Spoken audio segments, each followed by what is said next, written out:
Hey gang, it's Mrs. Wilbren, Sup, guys? It's Mrs. Klein. and we are here with another podcast. We're going to be talking today about fighting for better pay. The phrase, strength in numbers, applies to many situations. During the 1830s and 1840s, American workers in many different industries realized that groups were stronger than individuals. The main idea of this lesson is that during the mid-1800s, American workers banded together and demanded better and safer labor conditions. All right, long days and hard work. By the early 19th century, factory work had become widespread. Working conditions in most factories, however, were far from ideal. Most factory workers toiled 10 to 14 hours per day, 6 days a week, no matter if they were elderly or 10 years old. They operated large and dangerous machines without safety gear. Many machine operators were maimed or killed on the job. If workers were injured during their shifts, they received no payment or paid time off to recover, and they often lost their jobs. At the same time, the costs of living, such as rent and groceries, continually rose. Workers wanted better wages. They also wanted their employers to be held responsible for accidents on the job. Individually, workers knew that they had little power to change their working conditions. In the 1820s, workers began to organize labor unions, or groups that advocate for workers' rights and protections.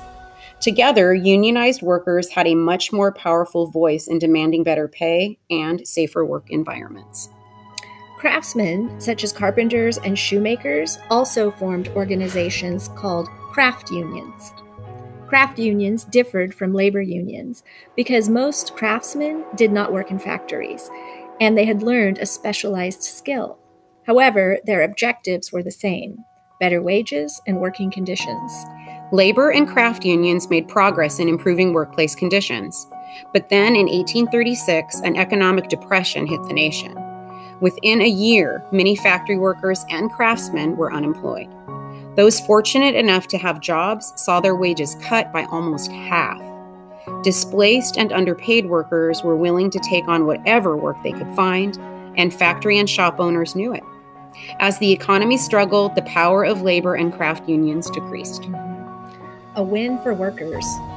When the economy improved in the early 1840s, unions reorganized.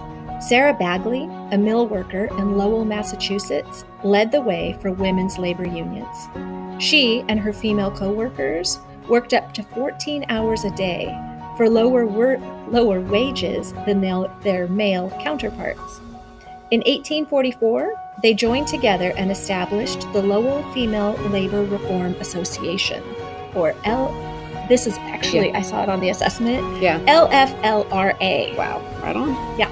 Bagley gave speeches denouncing her employer for not acknowledging the issues the mill workers faced daily. After she stopped working at the mill, she published stories about her experiences. Some politicians disliked her honesty and her critical view of mill owners, but her efforts improved the lives of women in the workforce. Under the leadership of Bagley, the LFLRA appealed to the Massachusetts legislature to enact laws for shorter workdays. The legislature refused to confront mill owners, who agreed to shorten the workday to 13 hours. Woo! I know, 1 hour off.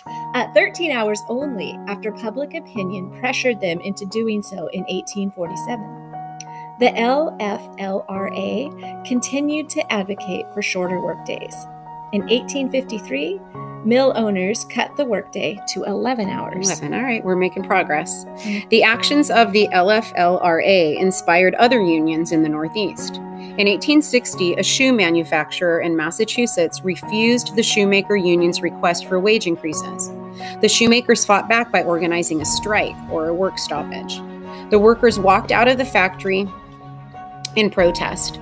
Their bold action encouraged similar strikes across New England, and ultimately 20,000 shoemakers in 25 towns participated. As a result, most of the employers met the union's demands. The successful strike emboldened the unions, which grew in strength and numbers, and soon began to organize on a national level. Even so, Massachusetts did not pass a 10-hour workday until 1874. All right, be thinking about these questions, you guys. Why did factory workers and craftsmen form unions? Also, describe how and why the power of labor unions diminished in the 1830s. And finally, what was work life like for 19th century laborers? Okay, we're moving on to the next section, creative expression. In every civilization, writers and artists ask important questions and help shape and define culture and identity. In the 19th century, American literature and art exploded with creativity. Main idea here is 19th century American writers and artists help define what it means to be an American. Okay. American authors on the rise.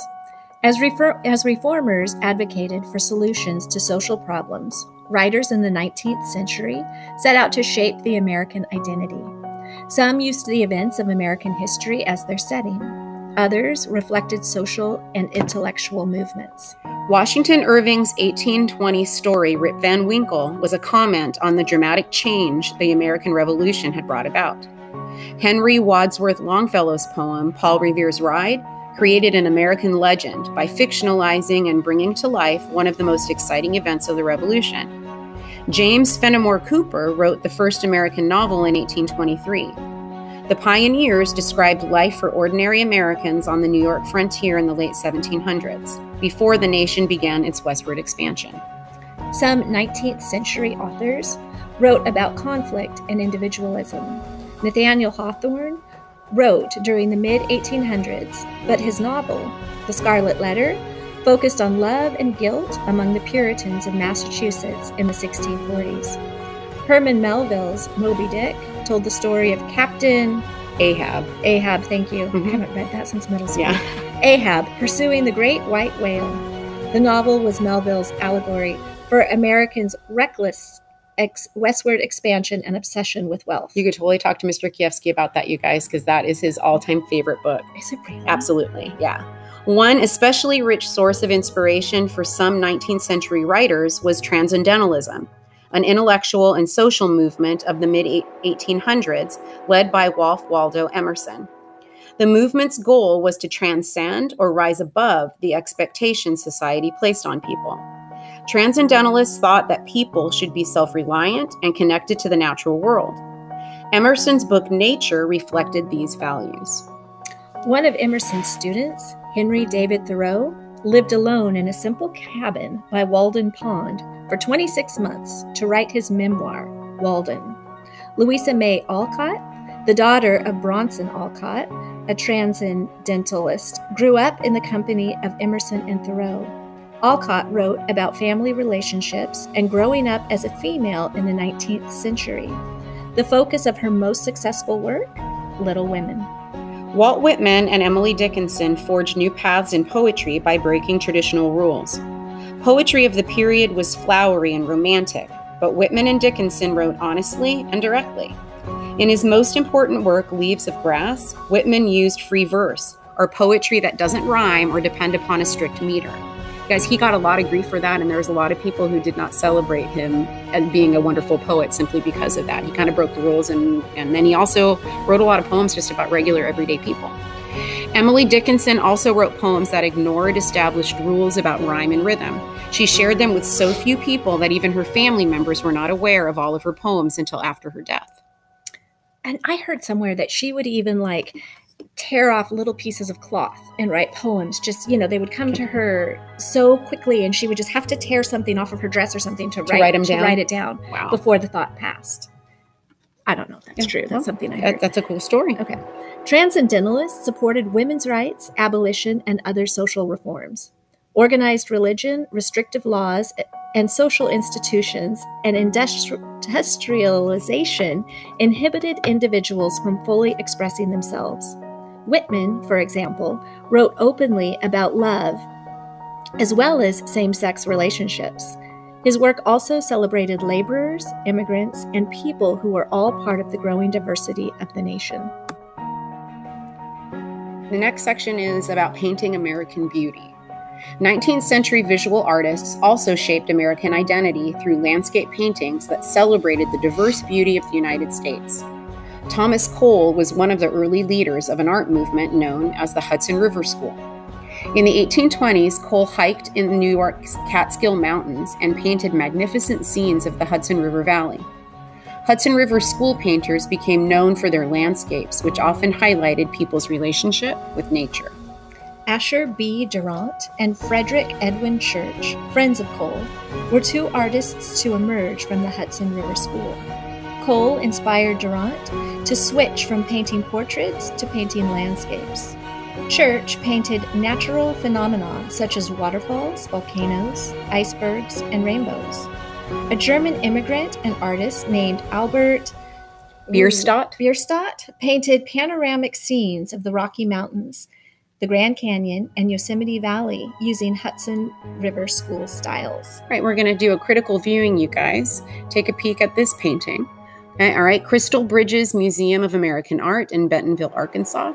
In 1848, Asher B. Durant completed Kindred Spirits, which he painted as a tribute to the friendship of painter Thomas Cole and poet William Cullen Bryant.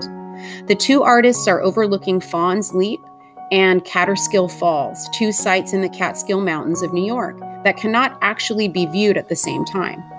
Throughout their artistic lives, all three men, Durant, Cole, and Bryant, used the beauty of nature as their inspiration. Okay, consider the question. Yeah, now something to think about. Why might Durant have created a scene that brought two separate sites together? It's an interesting kind of a thing for them to have been able to do here. All right, some questions for you guys to consider. What historical events influenced American literature and art